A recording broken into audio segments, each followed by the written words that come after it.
A man is running from someone down the corridors of a modern building. After reaching the roof, he closes the door behind him with relief. He begins barricading it when his pursuer suddenly appears from the other side. He suggests continuing to humiliate and insult him as he usually does. After all, the man is his boss, Rudolph, who is obsessed with discipline and literally torments his subordinates for the slightest offense. And now Zhenya can settle the score by throwing him off the roof. Rudolph plummets downward, and Zhenya watches from above when another Rudolph appears beside him and immediately starts berating the guy.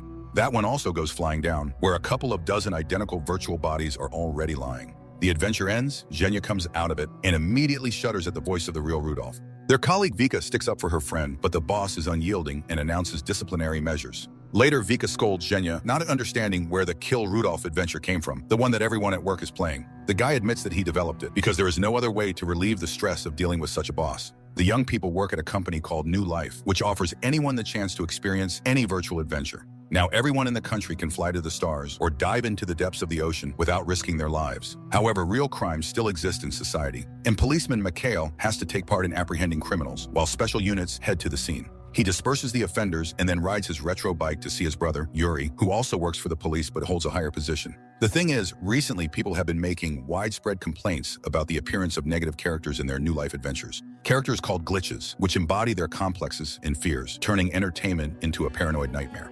Yuri believes that a secret organization of anti-verts who fight against dependence on virtual reality is behind this. Therefore, he wants to embed Mikhail in the corporation so he can investigate from the inside and find whoever is linked to the anti-verts. Mikhail heads to the office, noticing that all the express train passengers are immersed in adventures, while only one girl is reading a real book. He immediately recognizes Vika, the one Yuri had pointed out, since he suspects her of being involved with the anti-verts, as she has been calling for a return to real life with genuine emotions and experiences. Mikhail strikes up a conversation with Vika, telling her that he also prefers reading over virtual recreation. Vika warns him about making such bold statements, as he has just confessed he doesn't support the company's policy. Nonetheless, they continue talking because the operative's first task is to involve Vika in a shared adventure. Meanwhile, the corporation's management holds a meeting to discuss declining revenue, as people have begun to avoid adventures that frighten them with glitches. Rudolph is sure one of their colleagues is behind it, and after the meeting, he returns to the hall and lashes out at everyone he encounters. Later, Mikhail admits to Vika that he suffers from glitch phobia, and under company policy, every employee must make 2 or 3 forays into virtual reality each day. He asks her to help him and go on an adventure together. After some persuading, she agrees, and while their colleagues test out various adventures, she and Mikhail find themselves in a boat in the middle of a lake. Vika admits she removed the fisherman because she was tired of people around her and wanted quiet. They discuss the merits of virtual reality compared to the real world, when Yuri appears, shouting at Mikhail to be the best at everything. But when he tries to remind him about the operative's assignment, Mikhail switches off the adventure, and they both return to the hall. The girl tries to comfort Mikhail, saying it's just a glitch of his subconscious and that his brother doesn't actually think such things. Vika wants to know what Yuri's assignment was, but Mikhail lies that his brother has been giving him random tasks since childhood, which he always carried out. Later, Yuri scolds him for almost wrecking the operation and orders him to strike any glitch that appears in front of him. Mikhail notices an extremely expensive watch on his brother's wrist, but Yuri advises him to work harder if he wants to get a bonus. Meanwhile, in one of the clubs, a member of the anti-verts group contacts Vika, who tells him about Mikhail, but they advise her not to be too quick to reveal everything. The girl is currently visiting a professor, the first man to start developing virtual adventures. He is disabled, and she helps him with household chores. At the same time, Yuri notices that Mikhail is not treating Vika like a subject of investigation. He advises him not to grow closer to her and to organize the next joint adventure as soon as possible. Later, Mikhail tells Vika that he loves music very much and used to attend concerts, but now people have stopped going to live performances. Vika agrees to go to a concert in a virtual adventure with him, but does not respond to his kiss, considering it too hasty. Later still, they find themselves in an adventure together, having a great time listening to Mikhail's favorite band. When a slow song begins, they dance and almost kiss, but a passerby bumps into them. Then Vika switches off all the other participants, leaving only herself and Mikhail. They kiss when Rudolph suddenly appears next to them. Remembering his brother's advice to strike at any glitch, Mikhail punches him and Rudolph goes down. However, Mikhail's hand hurts as if he really hits something, which surprises Vika. They exit the adventure, realizing it wasn't a glitch. The couple hurries to the boss's office, but it's late, and the only people in the building are security guards who tell them to leave. Nevertheless, the two enter the elevator. Upon entering Rudolph's office, they immediately understand that he's dead. Vika can't fathom how it could have happened or why the protective system didn't work. Just then, a worried security guard knocks on the door. Rudolph, of course, doesn't respond, and the guard warns them that he's about to activate the lock and come inside. They enter the elevator, but as soon as the guard finds the body, he locks the elevator. By then, Mikhail and Vika have already climbed out into the elevator shaft. The building's alarm system is triggered. Mikhail manages to pry open the doors and pull Vika into the hallway. Hearing that all exits are sealed, they run to the roof. They have to leap to the neighboring building's rooftop, and Vika nearly falls. She hangs on the edge, but Mikhail pulls her up, and they escape. Vika takes Mikhail to the professor and asks for help. After hearing what happened, he realizes Rudolph had been in his own adventure, but someone managed to sync it with the couple's adventure, and Rudolph ended up in the club with them. That same person disabled the safety protocols. Vika begs for his help, but the professor reminds them that no one has ever tested transferring someone's consciousness before. After much persuasion, the professor agrees to transfer Mikhail's consciousness into Rudolph's body. They agree that when the boss wakes up, he'll go to Rudolph's home, then return to his own body, leaving the dead man in his bed.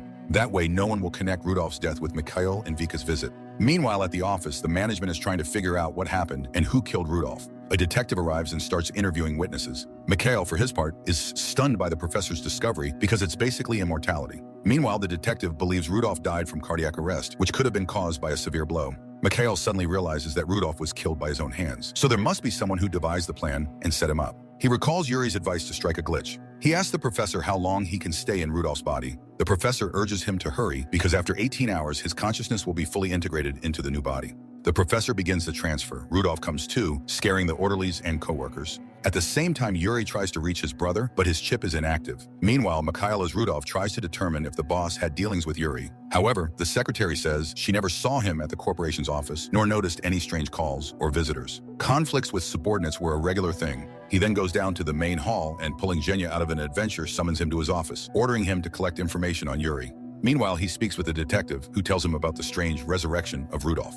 In the morning, Vika runs into Rudolph's office because Mikhail still hasn't returned to his own body. Mikhail as Rudolph explains that the murder wasn't accidental and that he must get to the truth. Vika goes to her desk, but she's called in to see an agent from the virtual police, who turns out to be Yuri, asking where Mikhail has disappeared to. Mikhail, on the other hand, discovers a new project in Rudolph's computer and realizes that if launched, humanity will have no way to avoid universal virtualization. Suddenly, Vika bursts into his office, unwilling to listen to anything, and accuses Mikhail of lying. Her brother told her everything about his mission. She despises him, because now she knows why he started wooing her. The girl flees, but Mikhail as Rudolph catches up to her in the street to explain. He admits the mission was real, but he didn't realize he would fall in love with her. He's ready to give the anti-Verts the data he's found. In fact, there's no need to introduce him to anyone. Vika herself can pass it on. At that moment, the professor contacts them, stating he won't take any responsibility for Mikhail's life. Later, Mikhail meets with Zhenya, who has discovered that Yuri has 3 accounts that receive large sums of money on a regular basis. The latest was 2 days ago. Meanwhile, Yuri recalls how a masked figure contacted him, ordering Rudolph's murder in the adventure.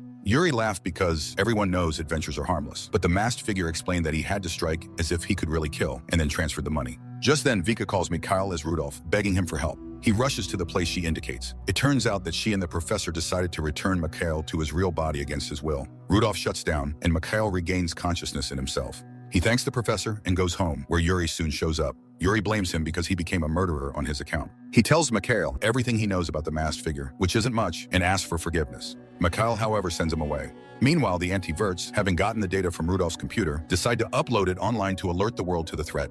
They also reveal to Vika that it's the professor who's been releasing the glitches. Vika goes to the corporation where Mikhail meets her. Their conversation is cut short by the appearance of Rudolph. He walks through the hall, shocking Vika and Mikhail, then goes to the corporate meeting. He harshly reminds everyone that he owns 33% of the shares, so once he launches his new project, he will reign supreme over the company. At the same time, a special police unit bursts into the anti-Verts club and arrests all the activists, as reported by the news. New Life announces that it's increasing its capacity, and since keeping pets is banned, they expand adventures involving animals. It's also reported that the professor was found in his apartment in a coma and taken to the hospital. Mikhail realizes who the mysterious masked figure was, the one who devised and brilliantly carried out the plan. Later, Zhenya tries to comfort Vika by saying that the anti-Verts didn't name her. Mikhail comes to them and announces that Rudolph is now the CEO of the company. However, no one knows that the professor is actually hiding behind his appearance. Sometime later, Mikhail enters Rudolph's office and knocks him out with a single blow. He, Rudolph's consciousness, ends up in an adventure surrounded by clowns, which the professor has feared ever since he ran away from a street performer, got hit by a car, and became disabled.